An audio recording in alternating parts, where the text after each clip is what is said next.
नमस्ते, म छितेन तपाईहरुलाई स्वागत गर्छु मेरो च्यानलमा। अनि आज चाहिँ म एकदमै पपुलर दार्जिलिङ सिक्किम कालिम्पोङको स्पेशल डिस फिङ्साको रेसिपी तपाईहरुसँग शेयर गर्न गइरहेको छु। तपाईहरुले यो डिस मज्जाले भातसँग अथवा टी मोमोसँग इन्जोय गर्न सक्नुहुनेछ। यदि तपाईहरु च्यानलमा नयाँ हुनुहुन्छ भने मेरो च्यानल छेतेन डुक्पामा टिबेटन फुड र नेपाली फुडहरुको रेसिपी पाउनुहुनेछ। रेसिपी मन परे च्यानललाई सब्स्क्राइब गरेर तपाईहरुको साथी फ्यामिलीहरुसँग शेयर पनि गरिदिनुस् है। र यो रेसिपीको लागि चाहिँ मैले यहाँनिर 750 ग्राम चिकन लिएको छु। तपाईहरुले कुनै पनि तपाईहरुको फेभरेट मासु युज गर्न सक्नुहुनेछ। र यहाँनिर मैले एक प्याकेट फिङ पनि लिएको छु। र यो फिङ सिक्किम दार्जिलिङ कालिम्पोङदेखि बाहिर पाउनु अलिकति गाह्रै पर्छ। नपाए तपाईहरुले स्किप गर्न सक्नुहुन्छ अथवा तपाईहरुले यसको बदलीमा ग्लास नुडल पनि युज गर्न सक्नुहुनेछ। एउटा ठुलो प्याज लिएको छु, मिडियम साइजको एउटा टमाटर, 3 वटा रातो फ्रेश खोर्सानी अनि अदुवा पनि छ, 5 वटा लसुन, भुटनिज खोर्सानी 4 वटा लिएको छु, 2 चम्ची तोरीको तेल र अलिकति टिमुर पनि छ, हर्दी हाफ टीस्पून छ, नुन स्वाद अनुसार। सबैभन्दा पहिला मनतातो पानी लिएर यो फिङलाई भिजाउने। यदि तपाईहरुले ग्लास नुडल्स लिनु हुँदैछ भने पनि यही प्रोसेस तपाईहरुले गर्नुपर्छ।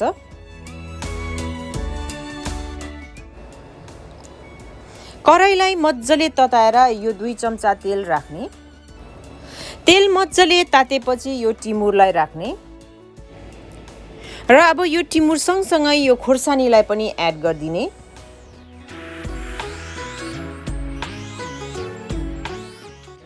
खोर्सानी सँगसँगै प्याजलाई पनि राखेर अब मज्जाले चलाउँदै प्याज जबसम्म नरम हुँदैन तबसम्म पकाउने।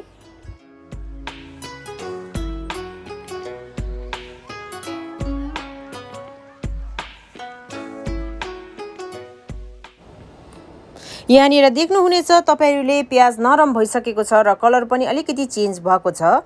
अब यसमा चाहिँ अदुवा लसुन एड गर्ने र हर्दी पनि एड गरिदिने। मिडियम टु लो हिट राखेर अब यी सबै सामग्रीलाई 3 मिनेट मज्जाले पकाउने। 3 मिनेट पकाइसकेपछि यस्तो कलरको भएर आउँछ र यसमा चाहिँ अब चिकनलाई एड गर्ने।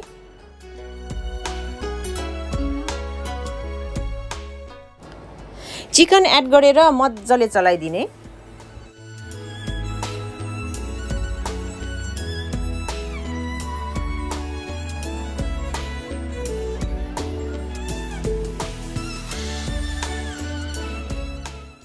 र अन्तमा अब यो टमाटर एड गर्ने।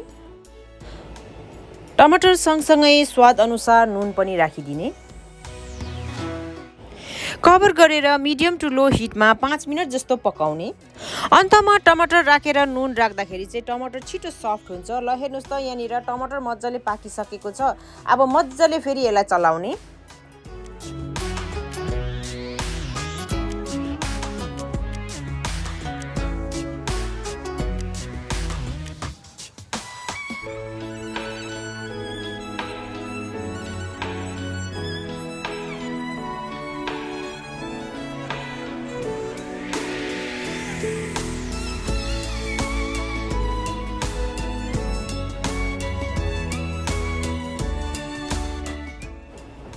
राम्रोसँगले चलाइसकेपछि यसमा म आधा लिटर पानी एड गर्दैछु।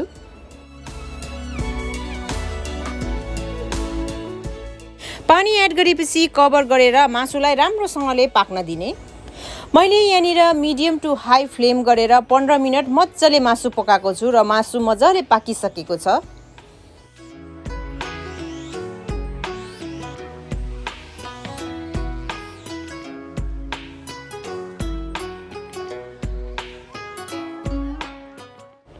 मासु मज्जाले पाकेपछि अब अघि भिजाएर राखेको फिङ म यहाँनिर एड गर्दैछु।